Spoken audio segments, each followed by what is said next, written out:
Yeah, now we're going to be talking about some American politics. A lot of people know. We don't necessarily know everything about American politics. Arizona House advances bill requiring allowance for third-party payment on app platforms. Sounds super cool. The mobile software development community might be in for a big change in Arizona.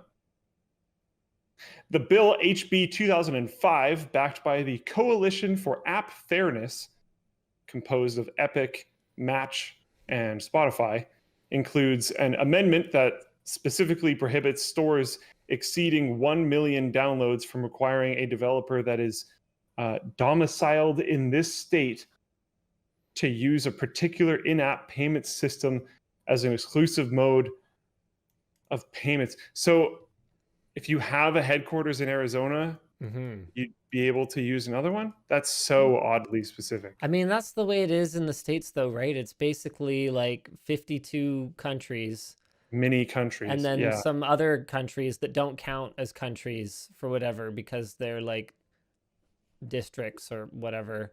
Little and too new or something, who knows. Well, I don't think they're particularly new. Like Puerto Rico is not new. Oh, right, that's fair. Yeah. I don't follow that stuff. Guam is not especially new, I don't think. Rough. This is all of this is even after intense 1898. lobbying effects, but wow, they're very not new. 1898 was when Guam became a U.S. territory. Yeah, sorry. I will let you finish. Go ahead. Sorry. They were notably newer than that. Thanks, No. Kanye. So this is after intense lobbying efforts by Apple against the bill. The bill narrowly passed, 31 to 29, with all but one Democrat voting against and all but one Republican voting for it. David Heinemeier? Looks good to me. Nice. David Heinemeier Hansson, the creator of Hey, who got in a spat with Apple about this very topic back in June 2020 on Twitter. You guys might remember that if you've been watching WAN Show for a long time. We talked about it. Is prepared to move his company to Arizona should the bill pass. Other developers might want to join. I mean, can see that happening, 100%. If we were an American developer and this was like definitely becoming a thing, I would be poking Linus and being like, hey, we need to figure something out because it is actually that big of a deal. The bill still has to make it through the Senate and not get vetoed by the governor before enshrining in the law. The issue has spread to other states, with Minnesota and potentially Illinois introducing similar legislation. So we'll have to see how this goes in the Fascinating. future. Can I just say, like, kudos to the Republicans in Arizona for pushing this forward. Like, it's all fine and good for a marketplace to, allow you to use it. That's good. But that's not fair and open competition. That's a gun to your head, basically. If you want to be a mobile developer, then you're just going to have to use our store and do things our way. I'm good. I'm good. This looks good. It's largely specific because I know some people are going to bring up like, well, you don't have to join that market. It's largely to do with the mobile space. Yep. And how small and binary the mobile space is. I think this is such a smart play from Arizona because there's a lot of ways that you can attract business to your city or to your county or to your state or to your country, right?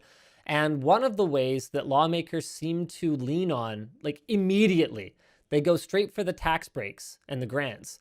And it's like, actually, there's a lot of other things that you could do to be more business friendly, like just help businesses make money, and not just, have them not pay any taxes so you can't build roads and maintain your schools and all of that stuff.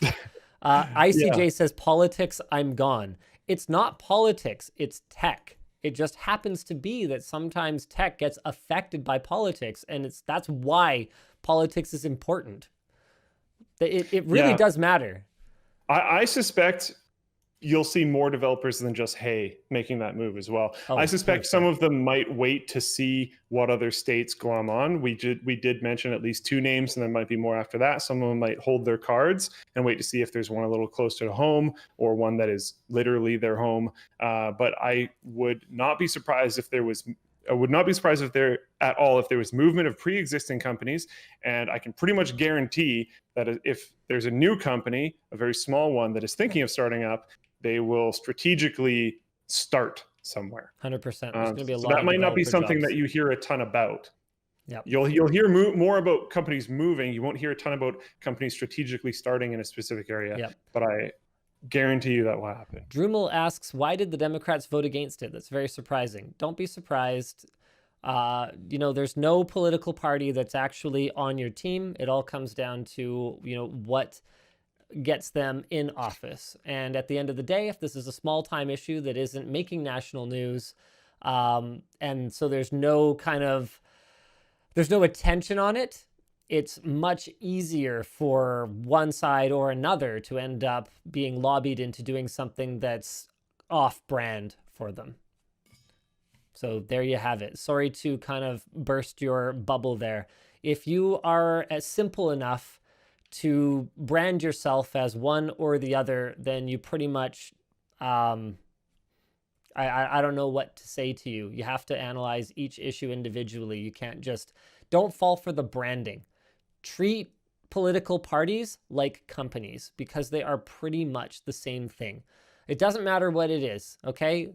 Retailer, sports team, political party, they're all companies. They're all trying to sell you and market you something. So try to ignore it. Try to just look at the product, decide for yourself what you actually need, because that's the only thing that will ever actually work.